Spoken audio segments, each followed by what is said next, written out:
Class में acid base theory में सबसे पहला हम पढ़ चुके हैं ऑरेनियस कंसेप्ट, दूसरा ब्रोंस्टेड कंसेप्ट। ऑरेनियस का मतलब एसिड वो है जो H+ दे सकते हैं वाटर में, और बेस वो है जो OH- दे सकते हैं वाटर में।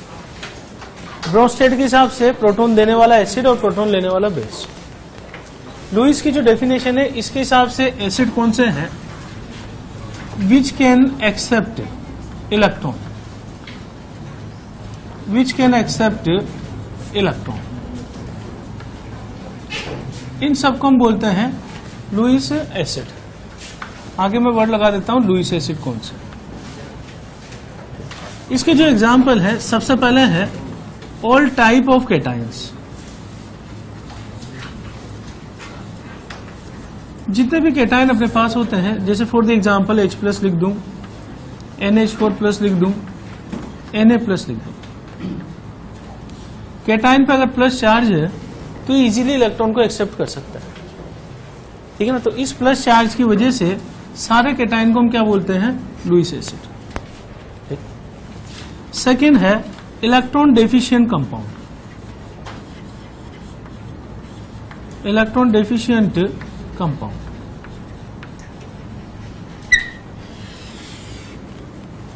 इलेक्ट्रॉन डेफिशिएंट कंपाउंड जैसे for the example, electron deficient compound हम किसको बोलते हैं, for those compound where octet is incomplete. Octet हम बोलते हैं कि 8 इलेक्ट्रॉन हो जाने चाहिए बॉन्डिंग के बाद। इलेक्ट्रॉन डेफिशिएंट कंपाउंड का एग्जांपल है जैसे BeCl2, BF3 और B2H6 डाइबोरान, ये इलेक्ट्रॉन डेफिशिएंट कंपाउंड के एग्जांपल्स हैं, और ये इजीली इलेक्ट्रॉन को एक्सेप्ट कर सकते हैं। जैसे फॉर द एग्जांपल BF3 पर अगर F- आ जाए तो ये F- इलेक्ट्रॉन एक्सेप्ट करके किसमें बदल जाता है, BF4-, और इन दोनों के बीच में कोऑर्डिनेट बॉन्ड बन जाएगा। तो इलेक्ट्रॉन लेने की कैपेबिलिटी है क्योंकि इसके पास ऑक्टेट इनकम्प्लीट है। 6 इलेक्ट्रॉन होंगे BF3 के पास, तो 2 इलेक्ट्रॉन की और आवश्यकता है इसको, so that it attains configuration like noble gas, और नोबल गैस जैसा होते ही स्टेबल हो जाएगा। तो इसलिए हम कह सकते हैं कि it is electron deficient compound and it is in category of Lewis acid, ठीक। तीसरा जो केस है वो है कि where central atom has vacant d orbital. जैसे मैं एग्जांपल लूं SF4, PCl5, PCl3। अब एक्चुअली क्या होता है कि नाइट्रोजन के बाद जब हम फास्फोरस में मूव करते हैं तो फास्फोरस में 3d ऑर्बिटल खाली पड़े होते हैं। ऑक्टेट तो एक्सपेंड कर गया, इसका 10 इलेक्ट्रॉन है इसके पास बॉन्डिंग के बाद। तो दीज आर इन, इसको हम कह सकते हैं सुपर ऑक्टेट कंपाउंड या फिर इलेक्ट्रॉन रिच कंपाउंड, ठीक। तो इलेक्ट्रॉन रिच कंपाउंड है, ये भी लुईस रूल का एक्सेप्शन है, सॉरी उसका लुईस कंसेप्ट का एक्सेप्शन है। लुईस कंसेप्ट की बात कर रहा हूं, केमिकल बॉन्डिंग वाला, लुईस जो स्ट्रक्चर ड्रॉ करते हैं, ठीक है ना, उसकी बात कर रहा हूं।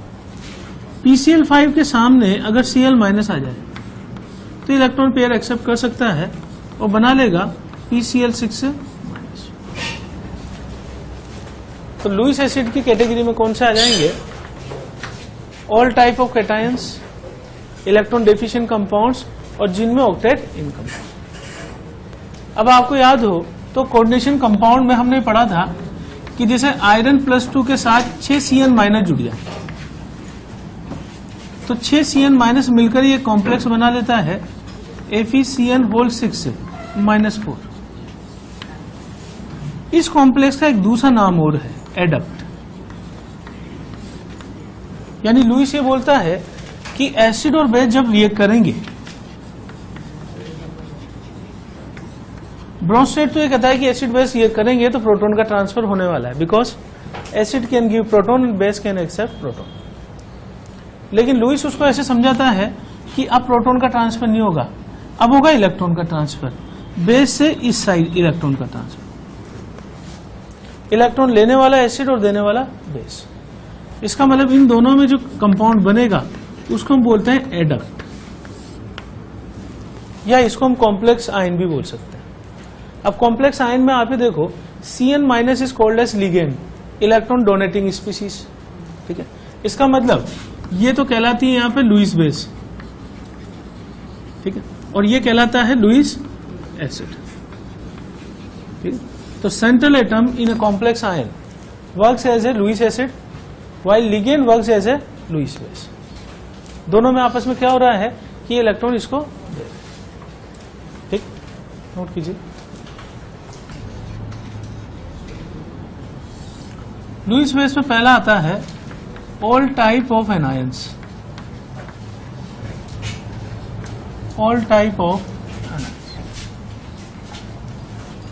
जितने भी एनायन हमारे पास होते हैं नेगेटिव चार्ज वाले, जैसे मैं ले लूं Cl minus, Cn minus, H minus, जितने भी एनायंस हैं सारे के सारे किसका काम करते हैं? लुईस बेस का। कैटायन सारे के सारे लुईस एसिड का। और दूसरा है species which can donate electron pair, electron pair. जैसे मैं एग्जांपल ले लेता हूं अमोनिया, अमोनिया लोन पेयर दे सकता है, ठीक है। मैं एग्जांपल लेता हूं RNH2, एमीन्स, एल्किल एमाइंस, ये इलेक्ट्रॉन पेयर दे सकते हैं। एनिलीन का एग्जांपल ले सकता हूं मैं, aniline also can give lone pair. Pyridine का एग्जांपल ले सकता हूं मैं, इट कैन ऑल्सो गिव, ठीक। तो ये सारे के सारे किसका काम करते हैं? लुईस बेस का, ठीक। और इन दोनों की रिएक्शन से क्या बनता है? एडक्ट। जैसे फॉर द एग्जांपल मैं लूं कि अमोनिया प्लस BF3 की रिएक्शन करा दें हम, तो एक्चुअली अमोनिया में नाइट्रोजन के पास लोन पेयर होगा और BF3 में बॉन्डिंग के बाद 6 इलेक्ट्रॉन होंगे।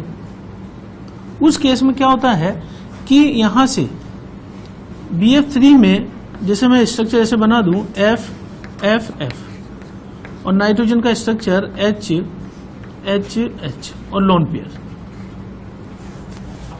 अब ऐसा होगा कि इसके पास 6 इलेक्ट्रॉन है, इसके पास एक लोन पेयर, यानी मैं कह सकता हूं इसके पास एक इनकम्प्लीट ऑर्बिटल होगा, वैकेंट ऑर्बिटल, और उसके पास एक लोन पेयर होगा। ऐसी कंडीशन में इन दोनों के बीच में बॉन्ड कौन सा बन जाएगा? कोऑर्डिनेट बॉन्ड, ठीक। ये क्वेश्चन जेईई में पूछा गया है कि हाइब्रिडाइजेशन क्या होगा बनने के बाद। तो ये sp3, ये sp3, ये अपन बाद में देख रहे हैं। चलिए, अमोनिया और BF3 में जो कंपाउंड बना है इसका नाम क्या हो जाएगा? एडक्ट। और एडक्ट में अमोनिया लोन पेयर देने वाला है तो ये कहलाएगा लुईस बेस, और BF3 लोन पेयर ले रहा है तो ये कहलाएगा लुईस एसिड। समझ गए बात को? ठीक है ना।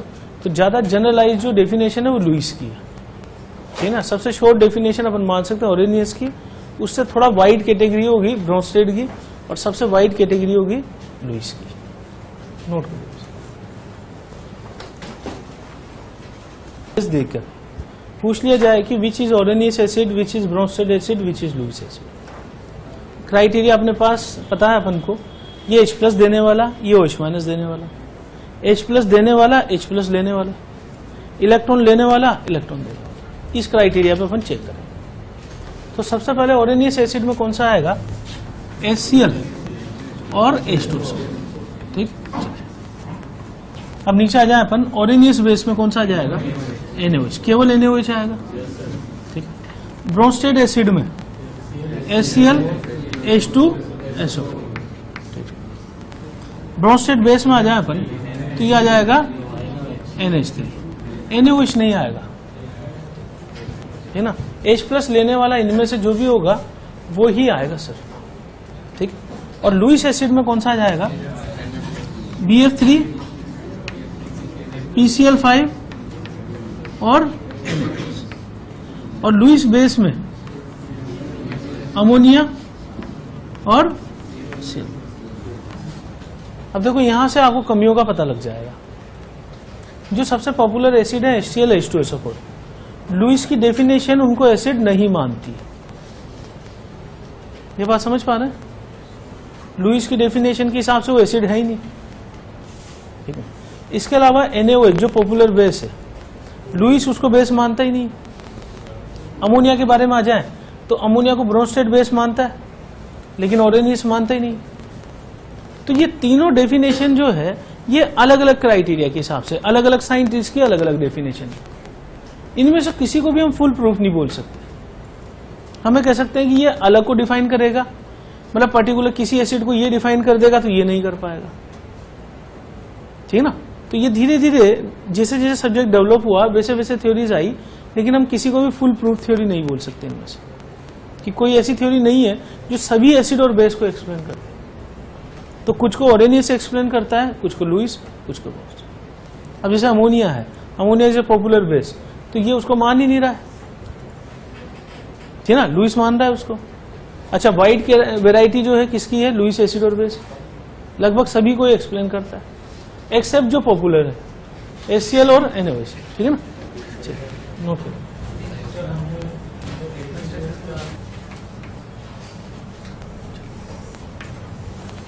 अब देखिए pH स्केल में हमें कहते हैं सबसे पहले कि pH क्या होता है? pH is equal to minus log 10 of H plus ion. अब उसके पहले मैं एक फॉर्मूला लिख रहा हूं AH प्लस। जो AH प्लस मैंने लिखा है इसका मतलब होता है activity of H plus ion. यहां दो केस होते हैं अपने सिलेबस के हिसाब से कि concentration of H plus is less than 1 molar, तो उस केस में activity of H plus is equal to H plus ion concentration. तो मैं pH लिख सकता हूं pH is equal to minus log 10 of H plus. ये फार्मूला आप सबको याद होगा, ठीक है। pH is equal to minus log 10 of H plus. अपने सिलेबस में यही चीज है। सेकेंड चीज है कि if concentration of H plus is greater than 1 molar, ठीक, तो उस केस में activity of H plus it is experimentally determined.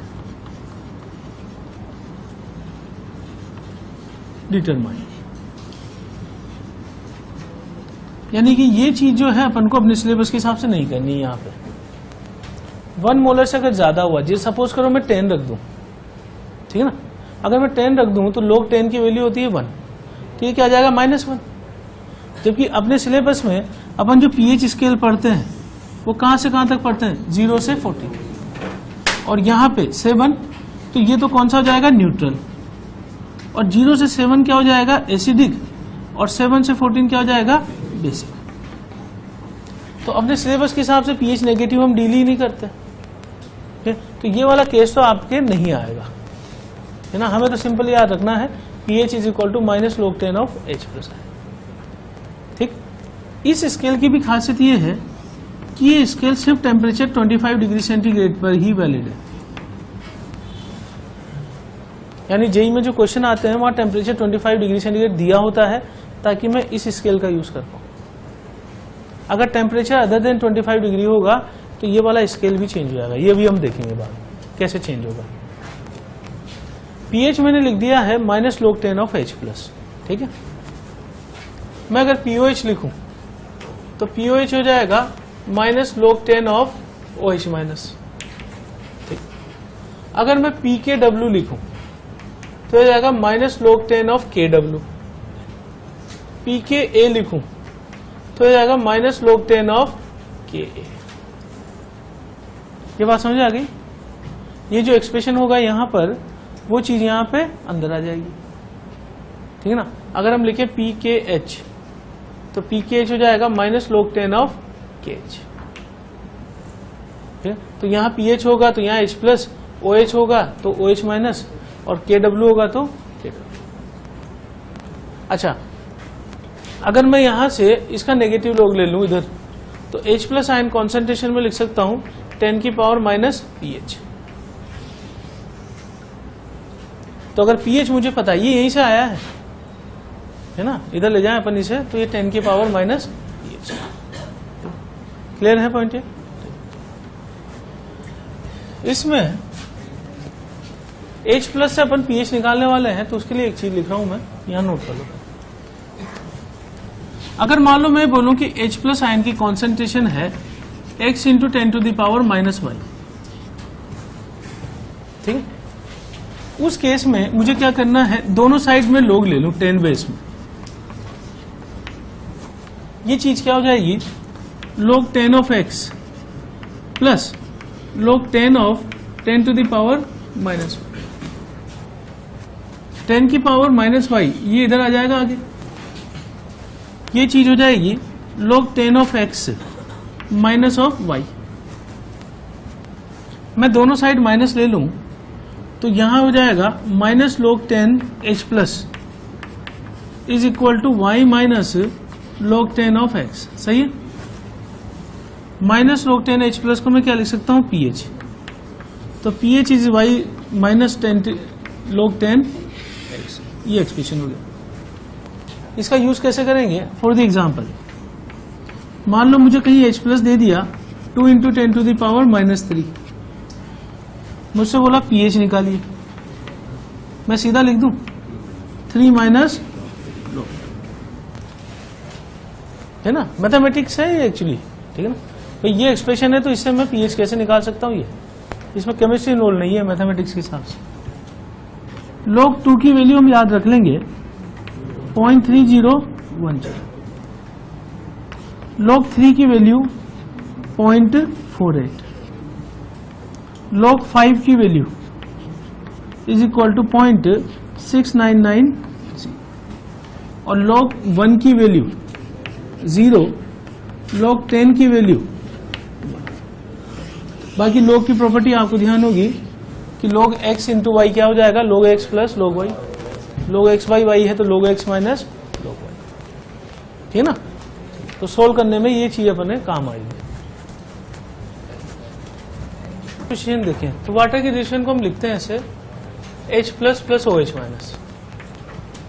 मैं इसको ऐसे भी लिख सकता हूं 2H2O से H3O plus plus OH minus. मैं इसके लिए K लिख दूं, K is equal to H3O plus into OH minus. इसे बोलते हैं self ionisation constant. Self ionisation constant या फिर इसका एक और नाम है autoprotolysis constant. Autoprotolysis constant of water, this is की।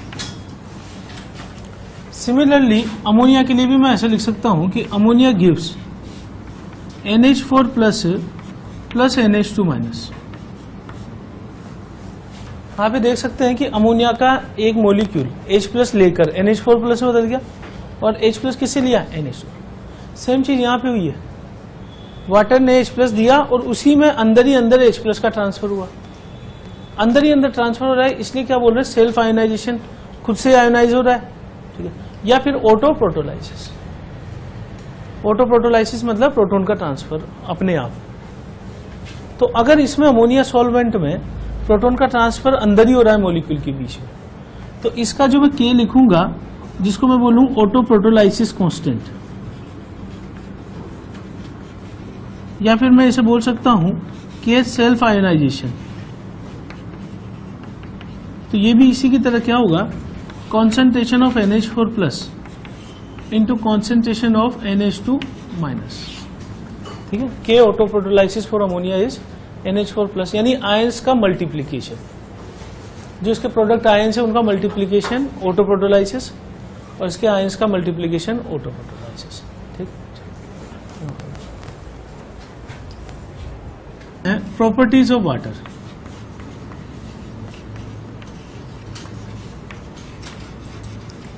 वाटर की पहली प्रॉपर्टी यह है कि water is very weak electrolyte. Very weak electrolyte, इसका मतलब यह है कि वाटर टूटता तो है पर बहुत ही कम परसेंटेज में टूटता है। वीक इलेक्ट्रोलाइट हम किसको कहते हैं, इलेक्ट्रोलाइट तो उसको बोलते हैं जो आयंस में टूटता है, और वीक इलेक्ट्रोलाइट उसको बोलते हैं जिसका डिग्री ऑफ आयनाइजेशन बहुत ही कम हो। मान लो कोई इलेक्ट्रोलाइट या एसिड 1% या 2% टूटेगा तो वो वीक में माना जाएगा। अगर कोई एसिड 98% टूट रहा होगा तो वो स्ट्रॉन्ग में माना जाएगा। मतलब प्रैक्टिकली तो अपन 100% ही मानते हैं, ठीक है ना, पर अगर थियोरेटिकली तो 100% है, लेकिन प्रैक्टिकली जैसे मान लो 99.99% टूट रहा है तो उसको हम 100% मान के स्ट्रॉन्ग मान लेते, ठीक। तो water is a very weak electrolyte. ये चीज पता लगी है एक्सपेरिमेंटली, ठीक है। इसकी चीज को मैं बाद में लिखता हूं, पहले दूसरा पॉइंट लिख रहा हूं कि molarity of pure water, molarity of pure water is 55.5 capital N, sign है मोलारिटी का। ये चीज कैसे आई है कि सपोज मैं वाटर ले लेता हूं 1 लीटर, ठीक। 1 लीटर वाटर मीन्स 1000 ml।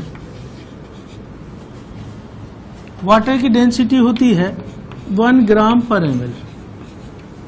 मैं वॉल्यूम इंटू डेंसिटी कर दूं तो मास आ जाएगा, द मास इज 1000 ग्राम। सही है। वाटर का मास आ गया तो मोल इसके हो जाएंगे mass upon molar mass upon 18।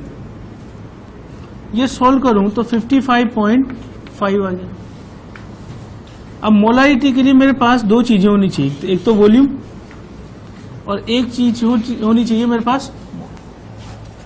तो molarity of water is equal to mole water upon volume water. Mole कितने हैं 55.5, वॉल्यूम कितना माना है 1। तो आंसर इसका क्या लिखेंगे 55.5 कैपिटल। तो वाटर की जो मोलारिटी हम लेते हैं वो कितनी लेते हैं 55.5 कैपिटल है। किसकी? वाटर की, प्योर वाटर की, है ना। अब आगे बढ़ेंगे इसमें। एक्सपेरिमेंटली ऑब्जर्व्ड,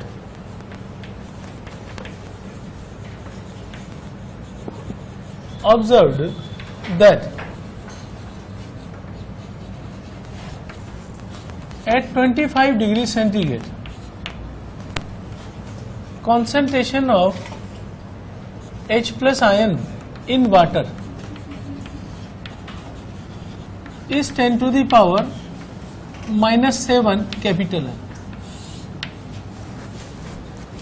शुरुआत कर रहा हूं मैं यहां से कि वाटर में 25 डिग्री सेंटीग्रेड पे कॉन्सेंट्रेशन H प्लस आयन की कितनी है 10 की पावर। ये तो हमें याद रखना पड़ेगा। इसका मतलब H प्लस आयन की कॉन्सेंट्रेशन अगर 10 की पावर -7 है तो pH कितना हो जाएगा इज इक्वल टू 7। तो प्योर वाटर की मोलारिटी 25 डिग्री सेंटीग्रेड पर प्योर वाटर की pH कितनी होती है 7, और इसे ही हम क्या मानते हैं, इस पॉइंट को न्यूट्रल। समझ गए बात? वाटर अगर टूटेगा तो वाटर के टूटने से H प्लस और OH माइनस इक्वल रेशियो में मिलते हैं, 1:1 रेशियो। इसका मतलब जितने H प्लस मुझे मिल रहे होंगे उतने ही OH माइनस मिल रहे होंगे। कितने मिल रहे होंगे 10 की पावर माइनस। यहां से मैं लिख सकता हूं कि POH इज इक्वल टू, तो वाटर की pH 7 तो pOH भी 7। एक रिलेशन यहां से मैं सीधा देख लूं कि pH प्लस pOH कितना होगा 7 प्लस 7 इज इक्वल टू। ये रिलेशन वाटर के लिए आ गया अपने पास, ठीक है ना। pH plus pOH is equal to. इसी के बेसिस पर अपन ने स्केल डिराइव किया है। स्केल कौन सा है कि 0 से 14 में 7 को न्यूट्रल मान लेते हैं, 0 से 7 रेंज में एसिडिक और 7 से 14 में बेसिक। लेकिन ये स्केल सिर्फ कहां पे वैलिड है 25 डिग्री सेंटीग्रेड। नोट करो फटाफट। है उसको मैं लिख रहा हूं ये साइन लगाकर H plus plus OH minus. ये साइन लगाने का कारण क्या है कि स्ट्रॉन्ग इलेक्ट्रोलाइट तो 100% टूट जाते हैं, तो सिंगल एरो लगेगा, ठीक ना। और वीक में रिएक्शन दोनों डायरेक्शन में चलेगी तो इसलिए डबल एरो लगेगा इक्विलिब्रियम का, ठीक। अब T इज इक्वल टू 0 पर वाटर की प्योर कॉन्सेंट्रेशन, प्योर वाटर की मैंने लिखा है 55. इन दोनों को मैं मान लू 0, ठीक। इक्विलिब्रियम जब आएगा तो 55.5 में से 10 की पावर -7 खत्म हो जाता है, और अगर ये 1 खत्म होगा तो ये दोनों कितने बनेंगे? 1। इसका मतलब 10 की पावर -7 ये, 10 की पावर -7। अब ये चीज मुझे कैसे पता लगी कि H प्लस 10 की पावर -7 है, तो वो कैसे पता लगी है? ठीक, it is experimentally observe that H plus ion concentration 10 की पावर -7। इसका मतलब कितना टूटा होगा? 10 की पावर -7। बात समझ आ गई? अगर मुझसे पूछा जाए what is degree of ionisation of water, तो 55.5 में से ये कितना खत्म हो रहा है? 10 की पावर -7। तो 1 में से कितना खत्म होगा? 10 की पावर -7 अपॉन 55.5, ये आ जाएगा 1.8 इंटू 10 टू द पावर -9। इसी को मैं बोलूंगा alpha. What is alpha? It is degree of ionisation of water. अगर 55.5 में से इतना टूट रहा है तो 1 में से कितना टूटेगा वो निकालिए। 1 में से जितना अमाउंट टूटता है उसी को हम क्या बोलते हैं? अल्फा, यानी डिग्री ऑफ आयोनाइजेशन। ठीक, 1 में से टूटने वाला अमाउंट निकाल लिया तो 100 में से कितना टूटेगा? 100 से गुणा कर दो, तो परसेंट अल्फा यानी परसेंट आयोनाइजेशन, परसेंटेज आयोनाइजेशन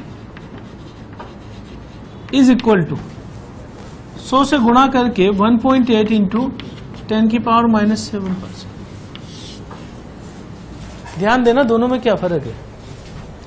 ये है डिग्री ऑफ आयोनाइजेशन और ये है परसेंट आयोनाइजेशन।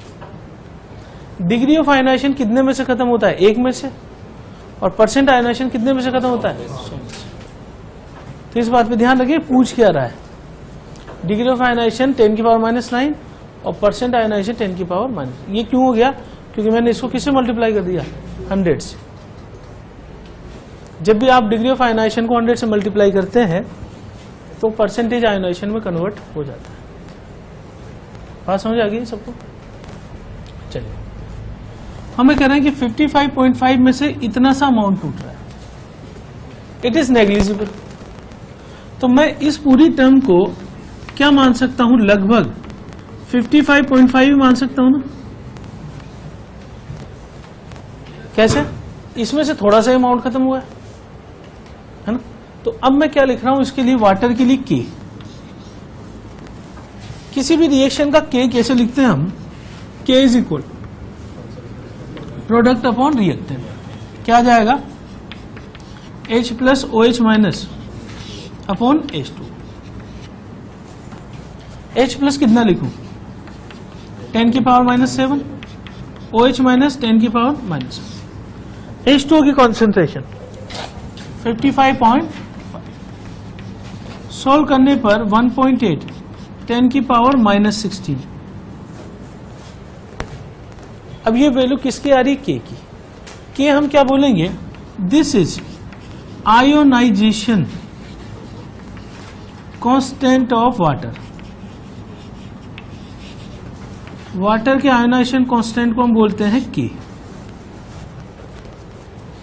बात समझ गए?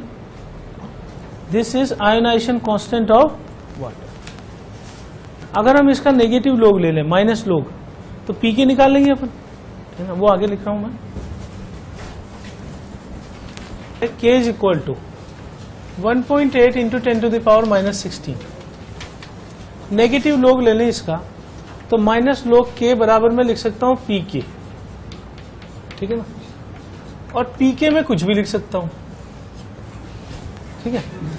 पी के में इसको पी के भी लिख सकता हूं और पी के में इसको पी के भी लिख सकता हूं, क्योंकि मैं पी के लिख रहा हूं, समझा।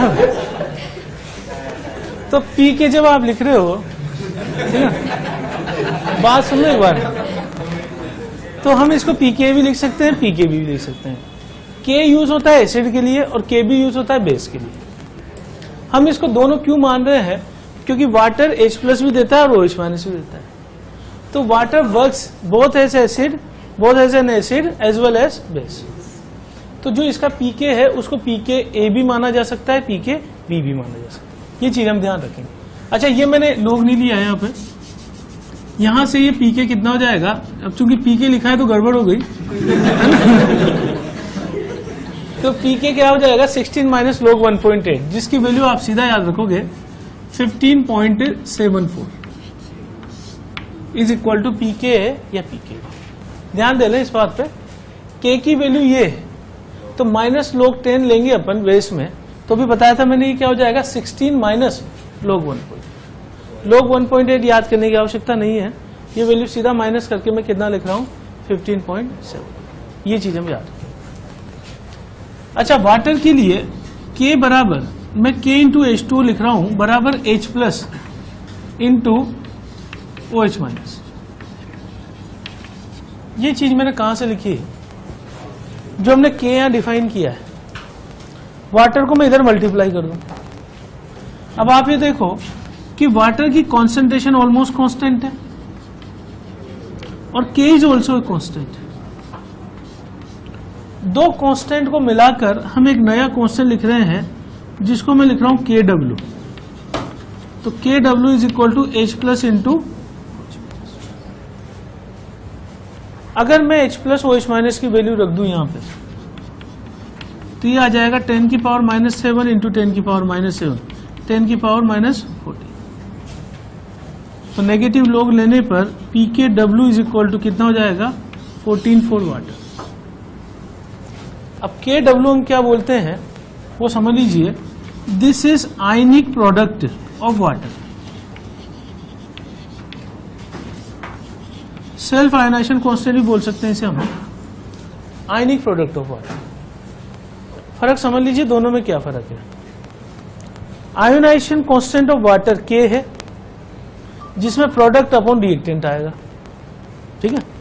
जबकि KW में मैं वाटर को हटा रहा हूं यहां से, यानी कि सिर्फ प्रोडक्ट आ रहा है आयंस का। तो आयंस के प्रोडक्ट को हमने क्या बोल दिया है, आयनिक प्रोडक्ट। लैंग्वेज समझ लीजिएगा।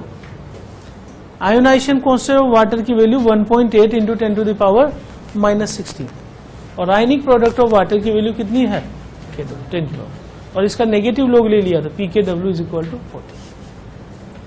समझ गए बात हो। अगर यहां दोनों साइड लोग ले लूं मैं तो इसको मैं ऐसे लिख सकता हूं PKW is equal to PH plus PH। ये तो इसका जनरल एक्सप्रेशन है, लेकिन 25 डिग्री सेंटीग्रेड पे इन दोनों की वैल्यू कितनी मानी हमने 7, इसलिए मैंने कितना लिख दिया, और मिला के इसको अपन ने स्केल लिख दिया कि 0 से 14 वाला स्केल इसके लिए नोट कर लो। और बॉन्ड ब्रेकिंग में हमेशा एनर्जी जो है रिक्वायर्ड होती है, ठीक है। तो मैं इसका डेल्टा H लिख सकता हूं, delta H is equal to positive, means this reaction is endothermic. Endothermic का मतलब हीट इज रिक्वायर्ड, ठीक। अब अगर ये एंडोथर्मिक प्रोसेस है तो जब हम टेम्परेचर बढ़ाएंगे, केमिकल इक्विलिब्रियम का पॉइंट है कि अगर डेल्टा H पॉजिटिव हुआ तो K बढ़ जाएगा, अगर K बढ़ेगा तो साथ में KW भी बढ़ जाएगा। अगर K बढ़ेगा तो इसका नेगेटिव लॉग PK की वैल्यू कम हो जाएगी। अगर KW बढ़ेगा तो PKW की वैल्यू कम हो जाएगी। उसके अलावा क्या होगा, K बढ़ा, रिएक्शन गई फॉरवर्ड डायरेक्शन में, इसका मतलब डिग्री ऑफ आयोनाइजेशन अल्फा बढ़ जाएगा। अगर अल्फा बढ़ गया तो H प्लस की कॉन्सेंट्रेशन बढ़ जाएगी, साथ में OH माइनस की कॉन्सेंट्रेशन भी बढ़ जाएगी, ज्यादा टूटेगा तो। अगर H प्लस बढ़ा तो pH की वैल्यू कम हो जाएगी, और OH माइनस बढ़ा तो POH की वैल्यू भी कम हो जाएगी। यानी इसका यूज मैं कहां कर रहा हूं कि फॉर द एग्जाम्पल, अगर मान लीजिए टेम्परेचर मैं 55 डिग्री सेंटीग्रेड कर देता हूं, टेम्परेचर मैंने बढ़ा दिया है, तो डेफिनेटली यहां KW की वैल्यू ग्रेटर देन क्या आएगी 10 की पावर माइनस 40। क्यों? क्योंकि 10 की पावर -14 कौन से टेम्परेचर पे आती है? 25 degree centigrade. For the example KW इस टेम्परेचर पे लिखा जाता है 10 की पावर -13। अब आप ये देखिए KW 10 की पावर -13 है, तो मैं रिलेशन ये लगा सकता हूं कि pH और pOH का सम कितना होना चाहिए? 30। pH स्केल कहां से कहां वेरी करने लग जाएगा? 0 से लेके 13 तक। इसमें मिडिल पॉइंट कौन सा हो जाएगा? pH is equal to 6.5। ये नया कहलाएगा न्यूट्रल पॉइंट। ये एसिडिक इधर कम में और ज्यादा में बेसिक। अब आप ये बताइए कि वाटर अभी एसिडिक होगा या बेसिक होगा? बोलो। बच्चे के दिमाग में गलत ये आएगा कि यहाँ pH 6.5 हो गया वाटर का। अभी वाटर का pH कितना है? अभी अगर मैं देखूं तो दोनों को बराबर कर दूं, इस वक्त वाटर की pH है 6.5। ठीक है, तो बच्चा यहाँ गलत ये सोचेगा कि 6.5 पे एसिडिक हो गया होगा। वो किसके हिसाब सोच रहा है? पुराने वाले स्केल के हिसाब से। लेकिन अब तो स्केल बदल चुका है ना, तो अभी भी वाटर क्या रहने वाला है? Neutral is equal to. तो वैसे ये वाला केस आएगा नहीं, नॉर्मली जे ने आज तक कभी दिया नहीं है टेम्परेचर बदल के, पर टेम्परेचर बदल के स्केल बदल सकता है। ध्यान दे लेना क्या चीज करना है अपन। ठीक है, टेम्परेचर 55 पर टेम्परेचर ज्यादा होगा तो K ज्यादा होगा। Suppose K is 10 to the power -30, it is larger than 10 की पावर -14। KW अगर 10 की पावर -13 है तो PKW की वैल्यू क्या हो जाएगी? 30। मैं रिलेशन ये लगा देता हूं कि PKW is equal to pH plus pOH। PKW कितना आया? 13।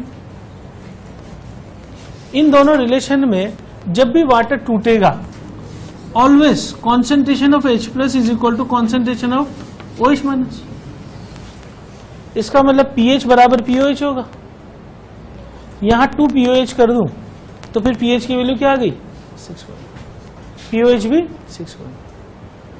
और वाटर बराबर मात्रा में दे रहा है H प्लस OH माइनस, तो हम कहेंगे कि वाटर इज स्टिल न्यूट्रल। पर pH स्केल कहां चेंज हो गया है? 0 से लेकर 13 तक।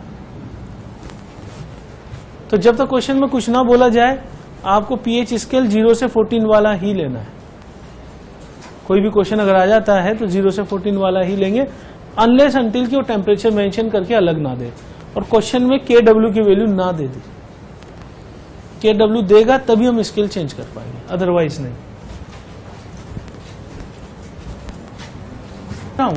कि अगर मैं टेम्परेचर कम करूं, हमने बोला कि टेम्परेचर बढ़ाएंगे तो K बढ़ जाएगा, because it is endothermic process.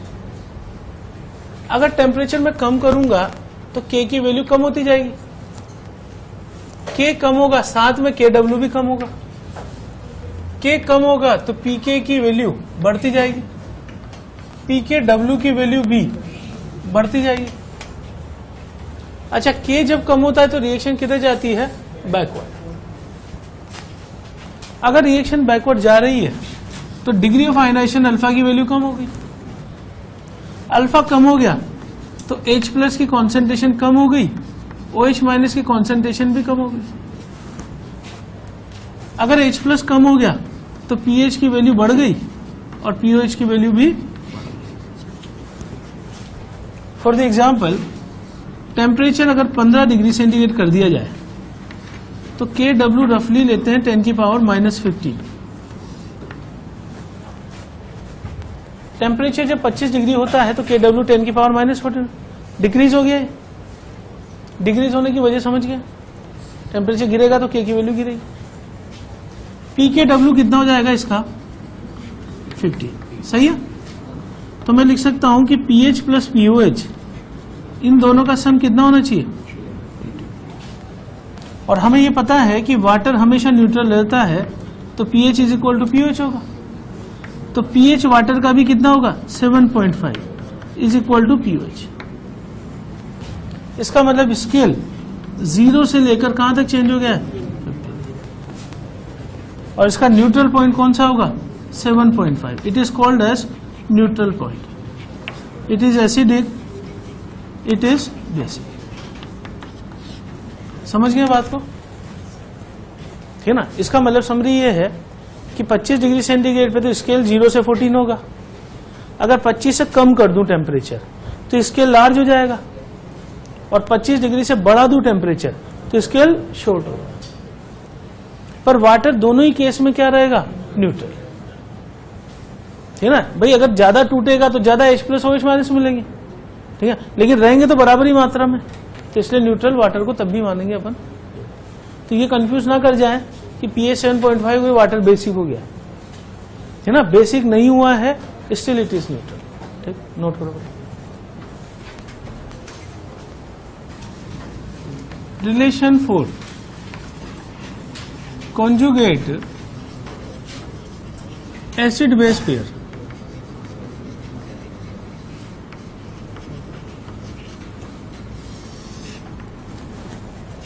अब इसका मतलब क्या है? जैसे सपोज करो मैं ले लेता हूं HCN और साथ में लिख दूं CN माइनस। ये हम पढ़ चुके हैं ऑलरेडी। एसिड अपना H प्लस दे के कॉन्जुगेट बेस में बदल जाता है, तो ये दोनों आपस में क्या कहलाएंगे? Conjugate acid base pair. मैं लिखूं CH3COH, इसका कॉन्जुगेट बेस क्या होगा? CH3COO minus. सही है। तो मान लीजिए हमारे पास एसिड HA है और उसका कॉन्जुगेट बेस A माइनस है, तो एसिड के लिए हम डिफाइन करेंगे K और बेस के लिए डिफाइन करेंगे Kb। कैसे डिफाइन करेंगे कि HA टूट कर क्या देने वाला है?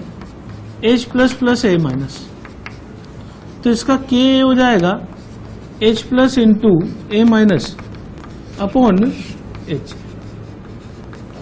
ठीक है, ये बात समझ रहे हैं? एसिड टूट कर क्या दे रहा है? H plus A minus. K क्या होगा इसका? प्रोडक्ट अपॉन रिएक्टेंट, और इसको Ka लगा देते हैं। A किसको साइन होगा? For acid. ऐसे ही मैं A माइनस की रिएक्शन वाटर से करा दूं तो वाटर से ये H प्लस लेके बदल जाएगा HA में, साथ में OH माइनस। तो मैं इसके लिए Kb लिखूंगा, Kb is equal to HA into OH minus. Water को एक्सिस मान के हटा देते हैं अपन यहां से। Kb is equal to this. अगर मैं K इंटू Kb कर दूं, अगर हम कर दें K इंटू Kb, बताइए क्या आने वाला है? दोनों को मल्टीप्लाई कर दूंगा तो क्या चीज आ जाएगी? H plus into H। और इसको हमने थोड़ी देर पहले क्या लिखा है? K। तो रिलेशन आ गया मेरे पास। और 25 डिग्री अगर ले लूं, 25 डिग्री पर K इंटू Kb की वैल्यू कितनी रखनी चाहिए बनू? 10 की पावर माइनस 14।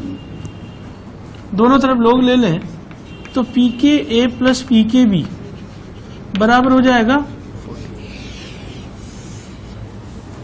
रिलेशन वैसा ही है, ठीक है। पर इस रिलेशन का यूज कहां होगा? देखो वो समझ लो, छोटा सा कंसेप्ट है। क्वेश्चन ये है कि मान लो किसी एग्जाम्पल में आपको pKb फॉर CN माइनस दिया हुआ हो, कितना? सपोज करो ये दे दिया 4।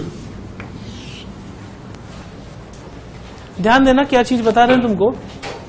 CN माइनस का pKb दिया हुआ है और क्वेश्चन है HCN का, और मुझे चाहिए pKa फॉर HCN। मैं क्या करूंगा? ये दोनों कॉन्जुगेट एसिड बेस पेयर है, तो दोनों के pK और pKb का सम कितना होना चाहिए? रखने पर बताइए कितना आ जाएगा? तो ऐसा हो सकता है कि क्वेश्चन में मुझे एसिड के K की जरूरत पड़ रही हो, लेकिन वो क्वेश्चन में K ना देके उस एसिड के कॉन्जुगेट का Kb दे दे। अगर वो Kb दे दे कॉन्जुगेट बेस का, तो एसिड का K क्या हो जाएगा? डिवाइड करके निकाल। बात समझ आ गई? Ka into Kb is equal to 10 to the power minus 14, 25 degree centigrade पे, या Pk plus Pkb is equal to 40। ठीक, ये चीज आ गई हमारे पास कॉन्जुगेट एसिड बेस पे। यही रोक